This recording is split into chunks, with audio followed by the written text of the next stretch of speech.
નમસ્કાર,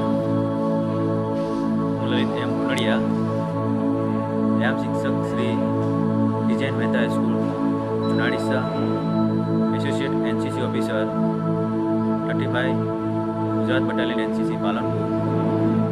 આજનો મારો વિષય છે યોગ અને ફિટ ઇન્ડિયા વિશે થોડી આપણે ચર્ચા કરીશું.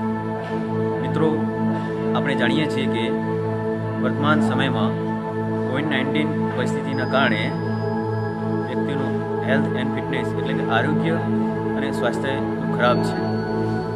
તેનું કારણ પણ આપણે જાણીએ છીએ કે વ્યક્તિની લાઈફસ્ટાઈલ, રહન સહન, ખાનપાન વગેરેને કારણે વ્યક્તિને ડાયાબિટીસ અને બ્લડ પ્રેશર કે અન્ય બીમારીમાં વ્યક્તિ સપડાયેલો છે.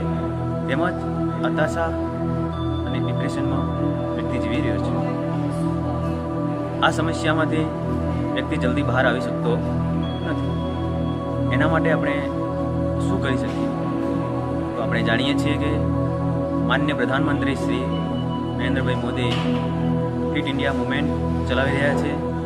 બાબા રામદેવ યોગ ચલાવી રહ્યા છે. યોગ એટલે શું? થોડું આપણે યોગ વિશે જાણીશું. યોગ એ આપણા પ્રાચીન કાળથી ઋષિ મુનિઓની દેન છે. યોગ ભગાવે રોગ, આત્મા અને પરમાત્મા સાથેનું મિલન એટલે યોગ. યોગ પહેલાં મહર્ષિ પતંજલિએ અષ્ટાંગ યોગની રચના કરી. તેમાં હઠ યોગ અને રાજયોગનો સમાવેશ થાય છે. હઠ યોગમાં યોગ, આસન અને વિભિન્ન કસરતોનો સમાવેશ થાય છે. વિભિન્ન કસરતોનો સમાવેશ થાય છે. યોગ હઠયોગમાં યોગ દ્વારા યોગ કુંડલી, યોગ થેરાપી, યોગ મસાજ વગેરે હેલ્થ સેન્ટરો ચાલી રહ્યા છે, જેમનો ઉદ્દેશ છે કે વ્યક્તિને યોગ દ્વારા પોતાનું શરીર સ્વસ્થ બનાવે અને તંદુરસ્ત કરે. તેનો એક ખૂબ મોટો મહત્ત્વનો છે. આપણે યોગ દ્વારા વ્યક્તિનું શરીર તંદુરસ્ત બને અને સ્વસ્થ બને તે આપણે મહત્ત્વનું કરવાનું છે. યોગ દરેક વ્યક્તિ 8 વર્ષથી માંડીને 60 કે 65 વર્ષ સુધીની વ્યક્તિ ઘરે બેઠા યોગ કરી શકે છે. યોગ તાલુકા, જિલ્લા, રાજ્ય, રાષ્ટ્રીય અને આંતરરાષ્ટ્રીય કક્ષાએ પણ યોગની સ્પર્ધાઓ થઈ રહી છે અને દરેક વ્યક્તિ યોગમાં ધીરે ધીરે જોડાઈ રહી છે.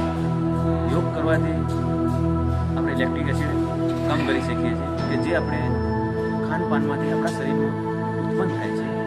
જે લેક્ટિક એસિડ શરીરમાં ઉત્પન્ન થવાથી જે આપણા શરીરમાં પેન કે દુખાવો કરે છે, કમરનો દુખાવો છે, સોધાનો દુખાવો છે, શોલ્ડરનો દુખાવો છે, પગનો દુખાવો છે કે માથાનો દુખાવો છે, એ શરીરમાં લેક્ટિક એસિડ ઉત્પન્ન થવાથી આપણા શરીરમાં પેન કરે છે. જો આપણે નિયમિત યોગ કરીએ તો એ લેક્ટિક એસિડ કમ કરી શકીએ છીએ અને આપણા શરીરમાં એના દુખાવા અસર ઓછી થાય છે. જે લેક્ટિક એસિડ ઉત્પન્ન થાય છે શરીરમાં, એ લેક્ટિક એસિડ જોઈન્ટ મસલ્સમાં જમા થાય છે અને જમા થવાથી આપણા પેન થતું હોય છે. એટલે યોગ કરીએ તો એને આપણે ઓછું કરી શકીએ છીએ. એટલા માટે મિત્રો, આપણે યોગ દરરોજ અને નિયમિત કરશું તો આપણા શરીરમાં તંદુરસ્ત શરીર રહેશે અને હેલ્ધી રહેશે. યોગ કરવાથી આપણું શરીરમાં કેટલા બધા પણ ફરકો પડતા હોય છે. શ્વાસની બીમારી હોય કે પછી કોઈ પણ જાતની બીમારી હોય તો પણ યોગ કરવાથી આપણા શરીરમાં પરિવર્તન લાવી શકાય છે. યોગથી શરીર તંદુરસ્ત બને છે, સુડોળ બને છે અને મજબૂત બને છે. તંદુરસ્ત શરીરમાં તંદુરસ્ત મનનો વિકાસ. ક્યારે આપણા શરીરમાં તંદુરસ્ત શરીર હોય તે મનનો વિકાસ થાય. જ્યારે આપણે યોગ કરીશું ત્યારે આપણું શરીર તંદુરસ્ત થશે તો આપણો મનનો વિકાસ તંદુરસ્ત છે. તો આપણે એક નિર્ણય લઈ રોજ આધા ઘંટા કસરત કરીએ, એટલે કે ફિટનેસ કા રોજ આધા ઘંટા એટલે કે 30 મિનિટ સુધી આપણે યોગ કરીશું અને યોગ કરીશું તો આપણા શરીરમાં 100% સફળતા મળશે.